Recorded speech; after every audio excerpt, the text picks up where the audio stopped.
இன்னைக்கு என்ன மீன் வாங்கிட்டு பார்ப்போமா. இன்னைக்கு நல்ல பெரிய பாறை, பெரிய காணாங்கழுத்தி கழிச்சிச்சு. நல்ல பெரிய காணாங்கழுத்தி, இது பெரிய பாறை.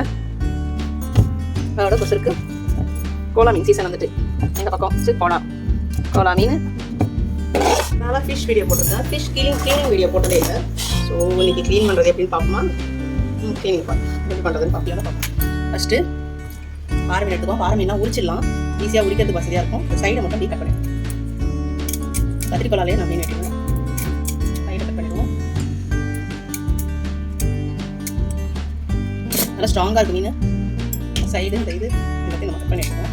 கட் பண்ணிட்டோம்னா இந்த தோல் மட்டும் இருக்கும். இதை உரிச்சிட்டோம். இதில் கொஞ்சம் நேரம் தரலாம், குடிக்க வர மாட்டேன். நல்லா திக்காக இருக்கும். அந்த தோலை அப்படி தேய்ச்சிட்டு ஈஸியாக உரிக்கலாம். பிச்சுட்டு சைடு வெட்டிட்டு நீங்கள் வச்சிங்கன்னா உரிக்க நல்லா வரும். ஈஸியாக இருக்கும். அவ்வளோதான். அதே மாதிரி இல்லை.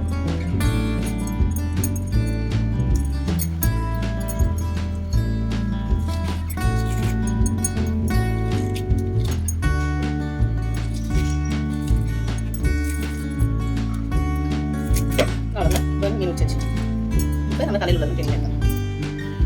இப்போ இது ஓரத்தோட கட் பண்ணிட்டேன், சைடோட தான் கட் பண்ணிட்டேன். ஸோ தலையில் இதை எடுத்துட்டு இந்த செதில் பிடிச்சி இதை கட் பண்ணிட்டு இதை எடுத்தால் வந்துடும்.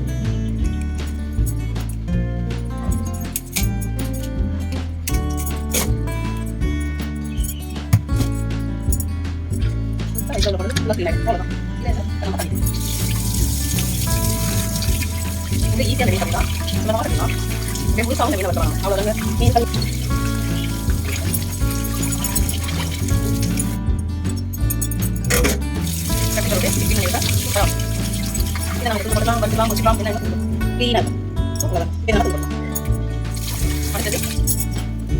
அடுத்தது வந்து இது வந்து கோலா மீன். கோலா மீன் ரொம்ப ஈஸி. இதை இட்டு வச்சுட்டு இதையும் இட்டு வச்சுட்டு 2 ரெக்கையும் பிச்சுட்டா தோல் இது ஈஸியாக தோல் உரிக்க வரும். சைடோட இதாக வெட்டிடணும். ஆனால் தோல் வராது. இந்த இது வந்து நடுவில் இதில் முள்ளு இருக்கும். கரெக்டாக எடுக்கணும். இல்லை அதே இதில் 2 ரெக்கையும் முள்ளு இருக்கும். இதை எடுத்தோம்னா தோலை பிடிச்சேன். சூப்பராக தோல் வரும். கோலா மீன் தோல் ஊற்றி தான் சார்.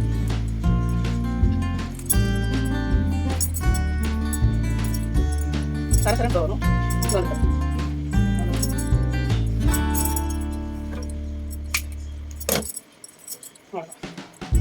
அவ்வளோ வரைக்கும் தோணும். கைத்தில் ஓப்பன் பண்ணி இவ்வளோ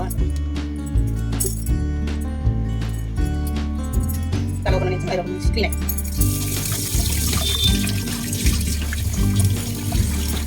சூப்பராக கிடையாது மீன். இப்போ நம்ம தூண்டும் தலையை வச்சுட்டு வாழைங்க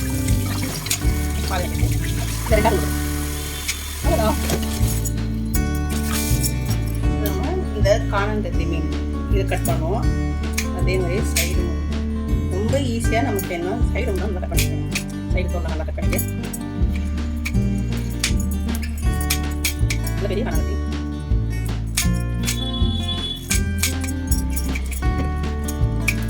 இது நம்ம செது சின்ன போகும். தோல் எடுக்கணும் அவசியம் இல்லை. செது அப்படி செதுக்குனா போகும். ஏன்னா தோல் வைக்காம மேலே உள்ள ஜம்பை மட்டும் உங்களுக்கு ஜவ்வு மாதிரி இருக்கும். இந்த ஜம்பை மட்டும் எடுத்தா போதும். தோல் வைக்க தேவை. அவ்வளோதான். அவ்வளோதான். ஜம்பை மட்டும் எடுத்தா போதும். பீஸ் ஜவ்வு ஒன்று வரும். அதை மட்டும் எடுத்தா போதும்.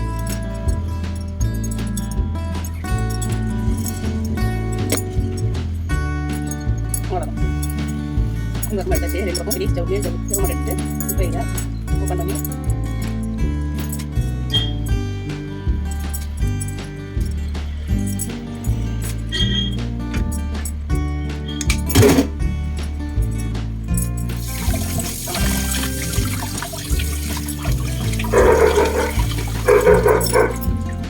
வச்சு நல்லா க்ளீனாக கட் பண்ணணும். பாருங்க க்ளீனாக இருக்கும். ஸோ நம்ம கட் பண்ணணும்.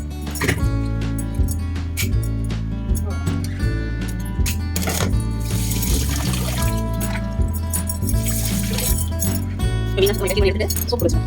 சூப் பிடிச்சேன்.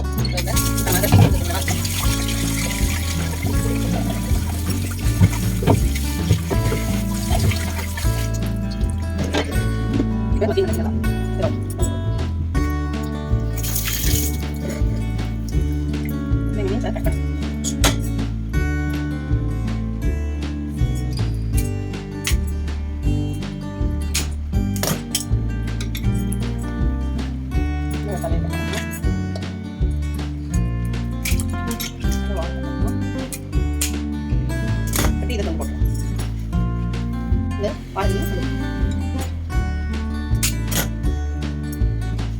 பாறை மீன் பாருங்க சூப்பராக வந்துட்டு 1 2 3 வந்துட்டு தண்ணியில் ஒரு தலை தனியாக வச்சாச்சு.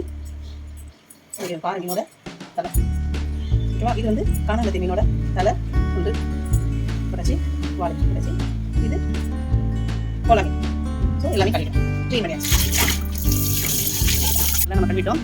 இதில் வந்து க்ளீன் பண்ணி நல்ல தண்ணி பண்ணிக்குவோம். தரல இது பாறை மீனோட தலை உடம்பு. ஓகே பாறை மீன் க்ளீன். அடுத்து காணாங்கத்தி மீன். நெக்ஸ்ட் காணாங்கத்தி மீன் கலக்கி பண்ணியாச்சு. ஓகேவா. இதான் இது உடம்பு. நெக்ஸ்ட் இது நெக்ஸ்ட் இது அதுக்கு நெக்ஸ்ட் இது க்ளீன் பண்ணியாச்சா. கட்டு போடாச்சு. இந்த மீன் வந்து கோலா மீன். எல்லாமே க்ளீன் பண்ணிட்டோம். சூப்பராக க்ளீன் பண்ணிட்டோம். இது பொடி மாஸ் பண்ணலாம். குழம்பு வைக்கலாம். பாறை மீனை வறுத்தலாம். ஓகேவா. இதை எல்லாத்தையும் எடுத்து நல்லா ஃபில்ட்ரு பண்ணிவிட்டு வறுக்க. நமக்கு வந்து 1 2 3 அதாவது கழுவுறதை பார்த்தாலே சாப்பிடணும் போல இருக்கும். என்னோட ஸ்டைல் அது. கழுவுறப்பே க்ளீனாக கழுவணும். எல்லாத்துலேயும் தோல் உரிச்சிட்டோம். எல்லாத்துக்கும் தோல் உரிச்சாச்சு. இது வரைக்கும் ஜவு உரிச்சாச்சு. ஒன்றும் பிரச்சனை இல்லை.